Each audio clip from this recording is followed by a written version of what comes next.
नमस्कार, TV9 भारतवर्ष के digital platform पर आपका स्वागत है। कहते हैं कि जंग हमेशा अपना स्वरूप बदलती रहती है और उस जंग में इस्तेमाल होने वाले हथियार भी वक्त के साथ बदलते रहते हैं। इस समय जो सबसे ज़्यादा डिस्कशन का टॉपिक है या लगातार जिसके बारे में बातचीत की जा रही है वो है ड्रोन्स। दरअसल ड्रोन्स का इस्तेमाल पहली बार अगर आप देखें तो अफगानिस्तान की जंग में इस्तेमाल किया गया था। अमेरिका ने उसका इस्तेमाल किया था, लेकिन उसके बाद लगातार ड्रोन का इस्तेमाल बहुत तेजी से पूरी दुनिया में बढ़ता जा रहा है। हाल ही में इसका एक बड़ा उदाहरण हमने आर्मेनिया अजरबैजान की एक जंग में देखा, जहां पर ड्रोन का इस्तेमाल किया गया। इसके पीछे की सबसे बड़ी वजह है कि ड्रोन 80% से ज्यादा यानी 80% से ज्यादा आपके जो जंग के जो एक्सपेंसेस है यानी उस पर खर्च को कम कर देता है, और ये एक डेडली अटैक भी होता है जो आपको बिना नुकसान पहुंचाए आपके दुश्मन को नुकसान पहुंचा जा सकता है। यानी इस्तेमाल बिल्कुल फाइटर एयरक्राफ्ट की तरह है, लेकिन ना तो आपके किसी पायलट की जान जाएगी, ना आपको कोई बड़ा हार्म होगा, और आपका एक बड़ा अचीवमेंट भी, आपका एक बड़ा मिशन भी पूरा हो जाएगा। भारत की अगर ड्रोन्स की बात करें, शक्तियों की बात करें, क्षमताओं की बात करें, तो भारत ने पहली बार 1996 में पहला ड्रोन इंडियन आर्मी के लिए इजराइल से लिया था।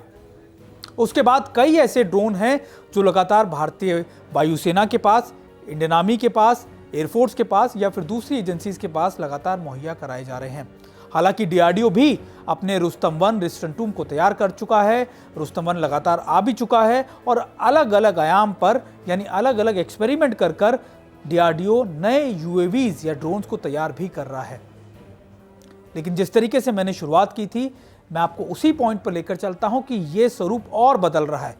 यानी पहले ड्रोन्स का इस्तेमाल सर्विलेंस के लिए या मैपिंग के लिए या दूसरे कामों के लिए किया जाता था, लेकिन अब इसको अटैक के लिए या फिर आर्म ड्रोन्स के तौर पर भी इस्तेमाल किया जाता है। यानी प्रेडेटर ड्रोन्स, हेरोइंस ड्रोन या फिर सी गार्डियन ड्रोन, जिनको हम अलग अलग नामों से जानते हैं, इसका इस्तेमाल लगातार कई दुनिया की सेनाएं अपने ऑपरेशंस के लिए करती आई हैं। हालांकि अभी इनका इस्तेमाल इसलिए भी ज़्यादा बढ़ गया है क्योंकि भारत के सामने इस समय एलएसी पर बहुत बड़ी चुनौतियां खड़ी हैं, और दूसरा सबसे महत्वपूर्ण बात यह कि एलओसी पर आतंकी भी अब इसका इस्तेमाल, ड्रोन्स का इस्तेमाल अपने वेपन्स को सप्लाई करने के लिए कर रहे हैं। पिछले एक साल में हमने देखा कि किस तरीके से ना सिर्फ एलओसी पर बल्कि इंटरनेशनल बॉर्डर पर, यानी जो पंजाब का इलाका है, जम्मू का इलाका है, वहां पर आतंकवादियों ने ड्रोन्स का इस्तेमाल अपने हथियारों को सीमा के इस पार भेजने यानी भारत के इलाकों में भेजने के लिए किया। यानी अब आपको ना सिर्फ सर्विलेंस से आगे बल्कि मैपिंग से आगे अब आपको अपने कॉम्बैट रोल के लिए भी ड्रोन्स का इस्तेमाल करना होगा। इसके लिए भारत तैयारियां भी कर चुका है। हाल ही में भारत की इंडियन नेवी ने 2 ड्रोन्स को आप कह सकते हैं कि लीज पे लिया है, जो आपके सी गार्डियंस ड्रोन हैं, और इनका इस्तेमाल या फिर इनको कैसे इस्तेमाल किया जा सकता है फ्यूचर में, ये भी देखा जा रहा है।